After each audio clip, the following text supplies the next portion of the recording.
Polynomial inequalities. Our objective here, we want to solve polynomial inequalities algebraically. Well, let's first remind ourselves what an inequality is. An inequality means not equal.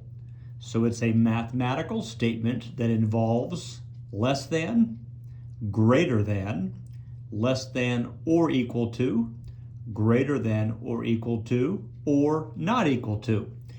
We're not going to work with this one. We're going to work with these four right here. So that's what an inequality is. What is a polynomial inequality? Well, it is an inequality that involves a polynomial function or equation. So how do we solve these polynomial inequations? Well, here are the steps. Again, a fair amount of a lot of words, but we'll do a couple of examples to make sure that that's clear for you.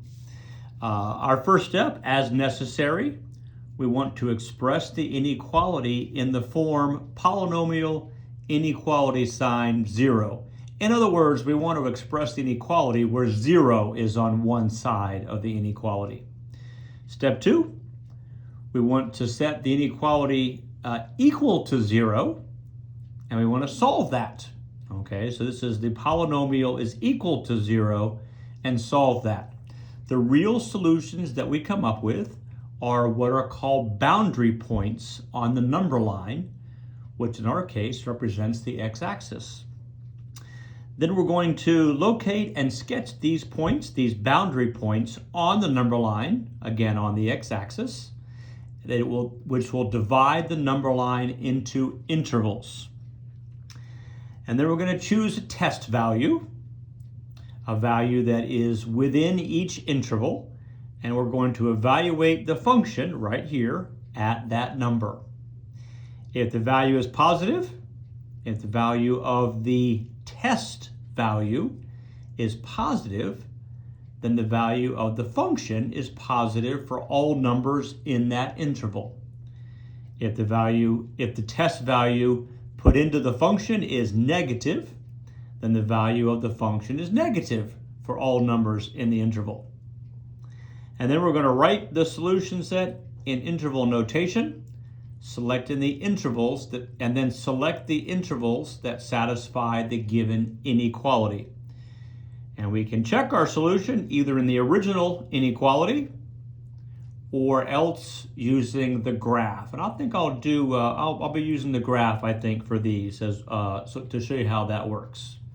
So again, a lot of wording. My apologies for that. It's just some detailed instructions. Let's go through it, and we'll see how it all comes together.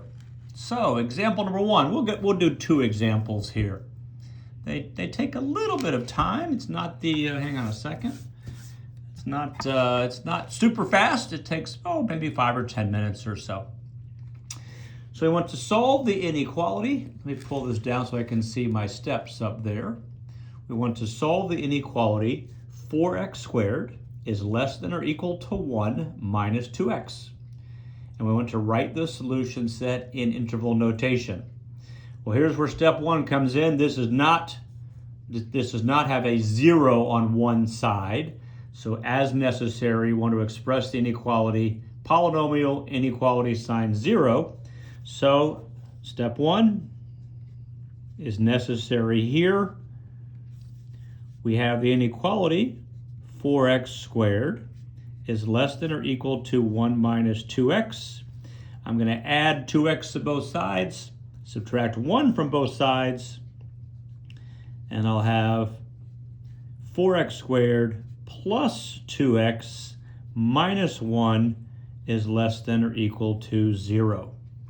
Okay, so that is step 1. We want to set the inequality to be less than, we have 0 on one side.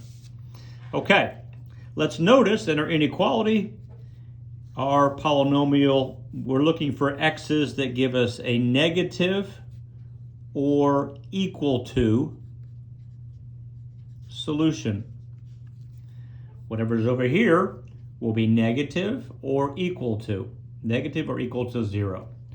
Okay, I'm gonna turn it over here, and I'll refer to the steps verbally as I move forward. Okay, so you can keep your steps if you need to in front of you. Step 2. Step 2 says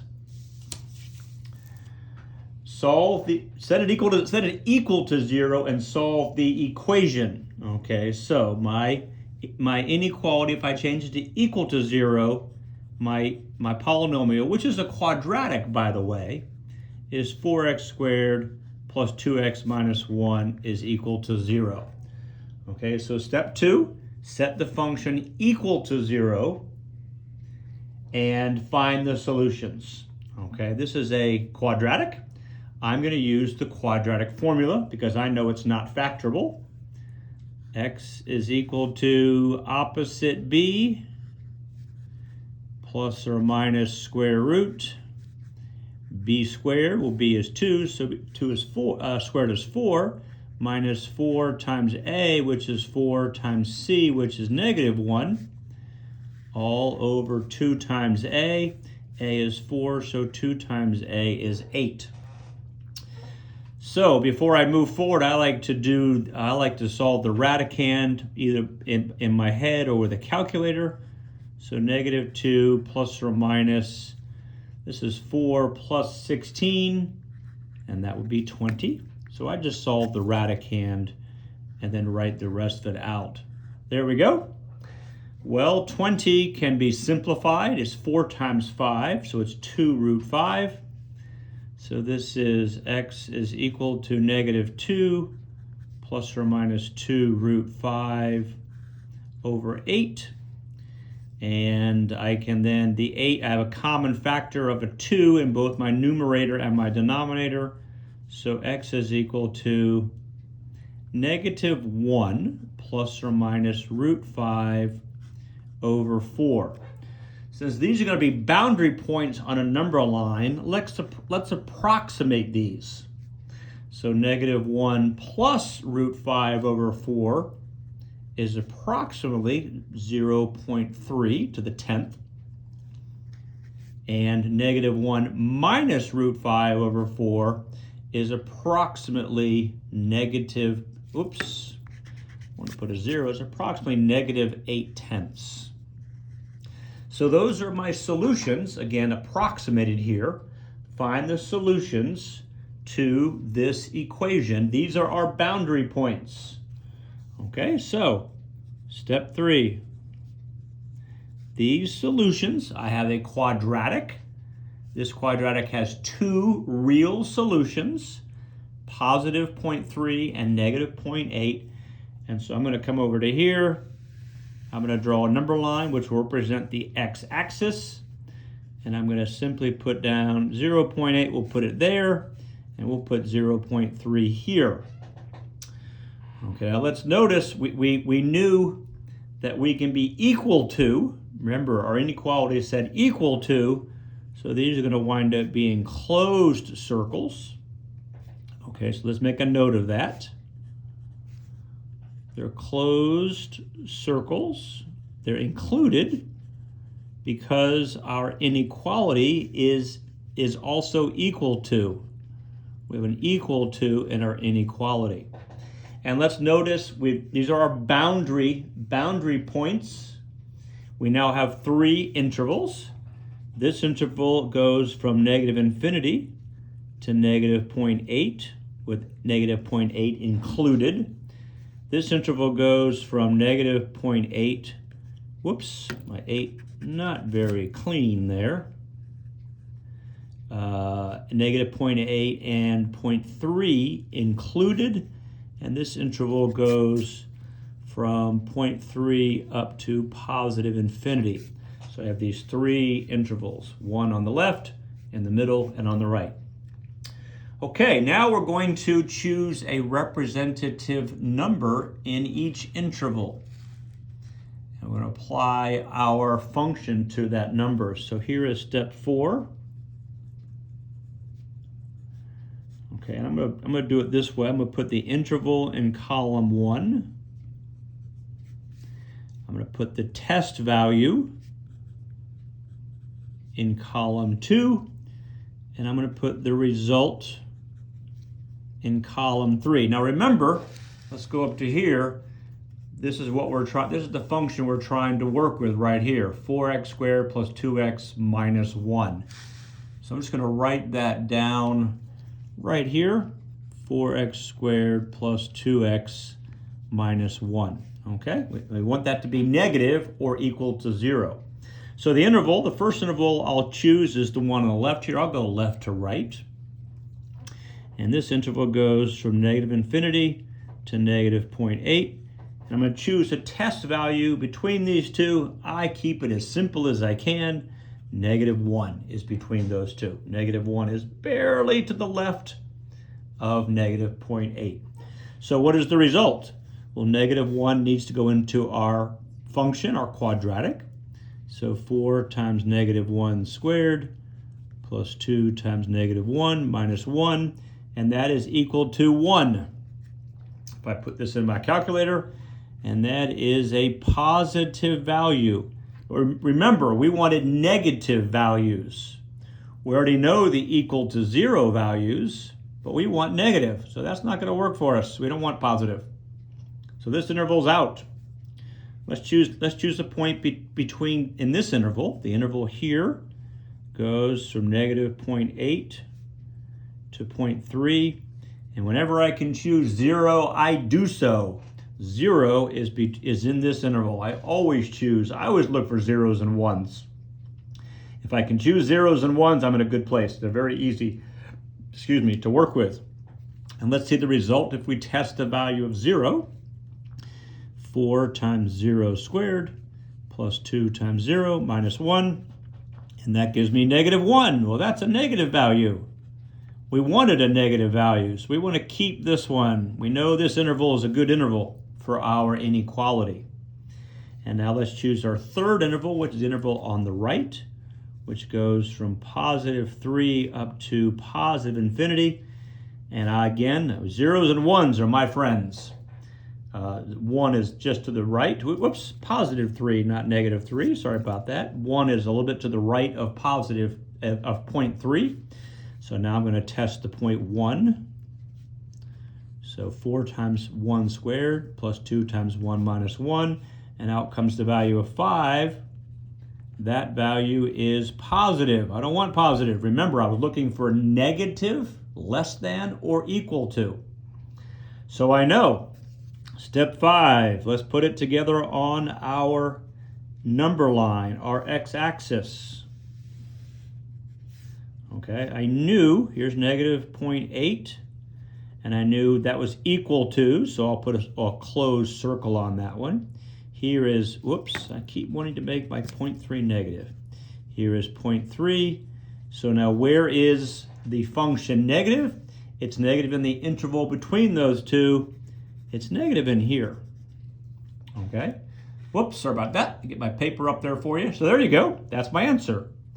That inequality is true if x is equal to a number between negative 0.8 and 0.3, including negative 0.8 and 0.3. So the solution set is going to be this one, negative 0.8 all the way to 0.3. Okay, so now let's test this with a graph. I think I've already done it, so it might already be in my calculator. Let's take a look at this. Okay, so I'm going to go back. Before I do that, I'm going to go back to the front page. I'm going to go back. Here's what I want to graph. I want to graph y1 is equal to 4x squared, and y2 is 1 minus 2x.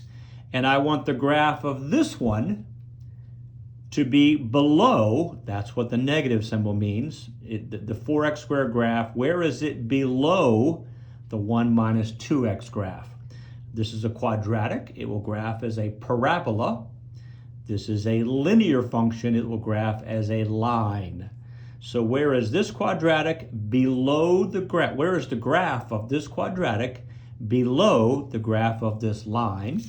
And the answer we know, we think, the answer should be between negative 0.8 and positive 0.3. Okay, let's take a look. Let me make sure I can see my inequality here so I don't make a mistake on that. Okay, and then this is really nice with the color in the graphing calculator. So I turn it on. I've already put it in here. So y1, I have y1 as 4x squared. And that is, again, that is the graph of a quadratic. In my case, it will graph as a blue. The graph will be blue. y2 on the right side is 1 minus 2x. That's a line. That's here in y2. That will graph as a line. That line will be red. And I want to know, when is the blue line going to be below the red line? Because that's when the quadratic is less than the line. Okay, I'll press graph. And there you have it. Okay, so you can see as you come in from negative infinity to positive infinity that the blue line is greater than, it's above the red line until it gets to right here. And then the blue line is below the red line in this little section until it gets to here. And then the blue line is again above the red line as you go to positive infinity. We can zoom in on the origin and see that a bit clearer, I hope. There you go. There's the blue line. That's the quadratic. And there's the red line.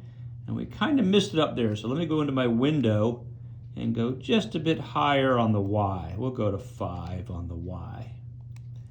Just a little bit higher so we can see it. There you go. Now we can see, when is the quadratic 4x squared less than the linear 1 minus 2x between this point and this point? And I'll bet you if we go to 5, if we can just go to value if you want to. Excuse me, let's go to intersect. Second calc intersect. And let's first look at the intersection on this side. Where do those 2 points cross? So I'll move my cursor close to there, press enter, enter, enter. And that says negative 0.8, approximately. Remember, we approximated it, so negative 0.8 is right there. How about on this side? Second calc intersect. You go closer to that intersection point so the calculator knows where to look. Enter, enter, enter. And there is the 0.3 intersection point right there. Okay, so there you have it. There's obviously the graph solution's quick. and doing it with the graph was really fast. Doing it without the graph, not quite as quick, doing it algebraically.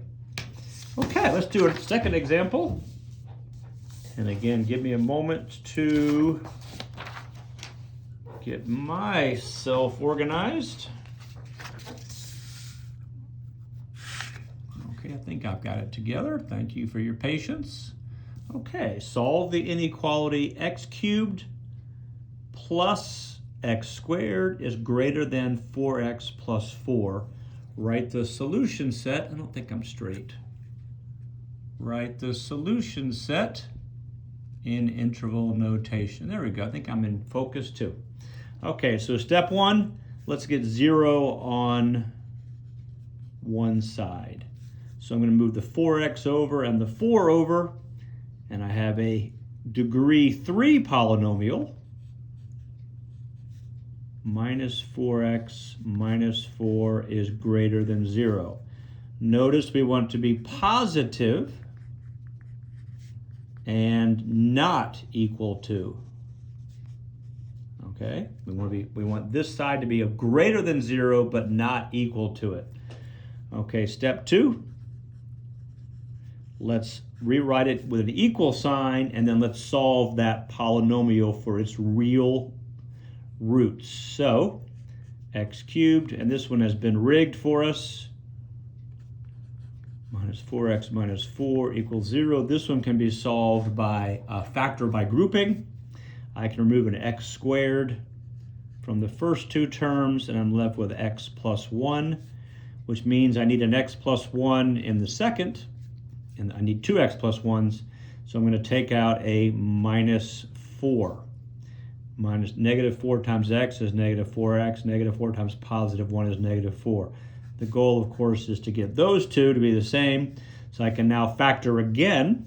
The x plus 1 is a common factor, and the remainder, the leftovers, x squared minus 4, is the other factor. And now I can solve this, and now I can continue to factor.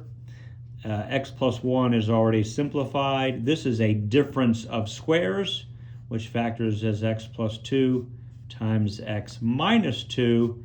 And there with the polynomial, the third degree polynomial is totally factored.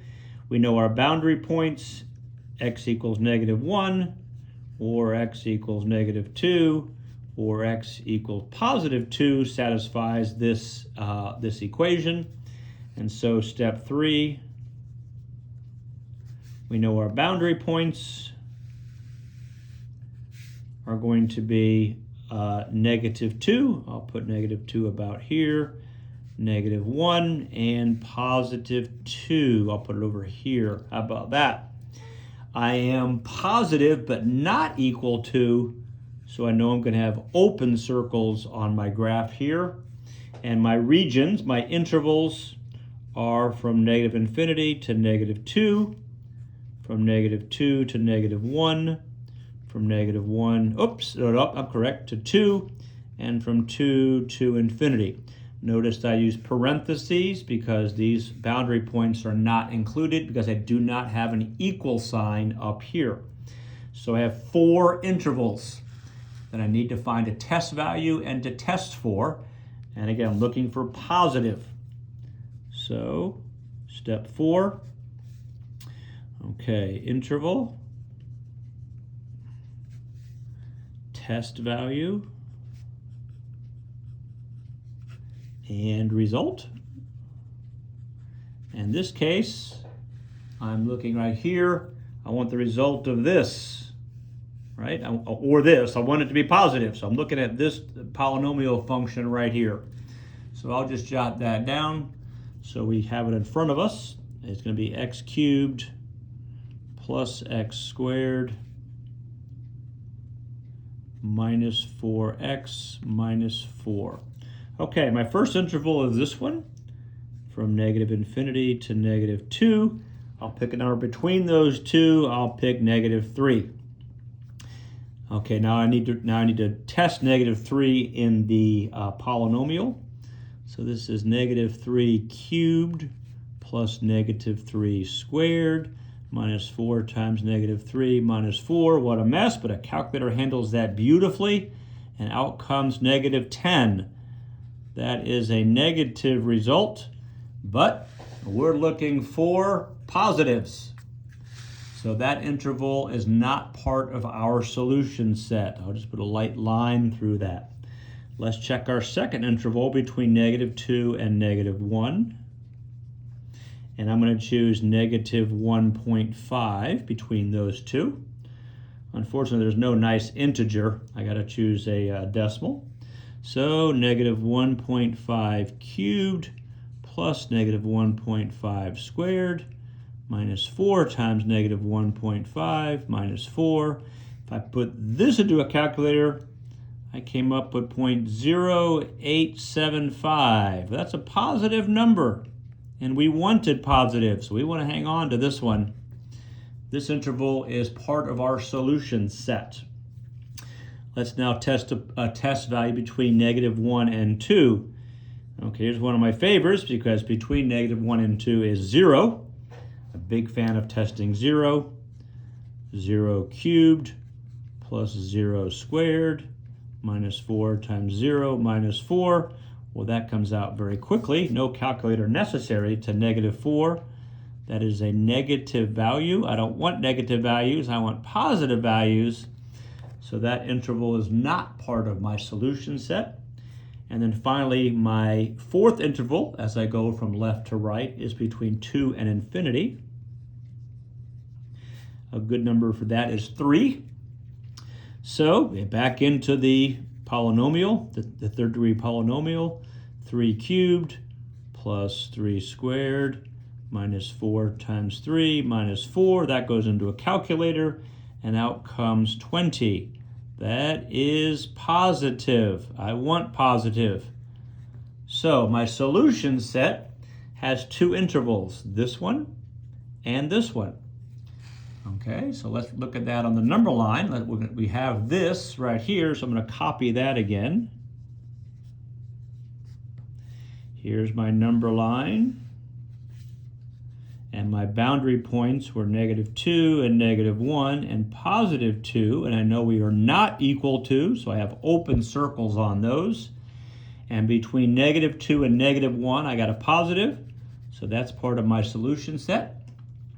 And between 2 and infinity, I got a positive. So that's part of my solution set. So the solution set is right there in front of me. It goes from -2 to -1, union from 2 to infinity. There you have it. Let's put on a calculator and see if I get it. Now, again, let's look up here at our very original, and we'll put the original one in my calculator. The original has a y1 will be the left side. So let's go back. Whoops, I got to turn it on. Sorry about that. Okay, I got to clear these out of here. Okay, so y1 will be the cube, x to the third power plus x squared, and that will graph in blue. And we want to know, where is the graph of the left side above the graph of the right side, which is just a line? Where is this graph above this line? So the y2 is the right side, 4x plus 4. Okay, whoops, I forgot I'm in a smaller window. Yep, okay, let's get back to our standard 6. Let's see if that helps me. Let's see, so there's the cubic. Okay, so this is kind of tough. Let's get a bit more, I need a little less x and more y. I want to see where this crosses up here, and I can get a little bit closer into here. So let's go from a little less x. Let's go from -5 to 5. Whoops. And I need more y at the top end. So let's go to 15. Let's try that. So there's that third degree, and here comes... Okay, so again, where is the blue line, which is the third degree above the red line? And you can see the blue line is above from here to here. The blue line is it's right above it, closer to the x-axis. And then the blue line is above from here to infinity. And so that's our answer. This would be from -2 to -1. The blue line is above the red line, so that's greater than. And then from +2 to infinity, the blue line is above the red line as well. So there you have it. A fair amount of algebra work that made quite a bit easier using the graph.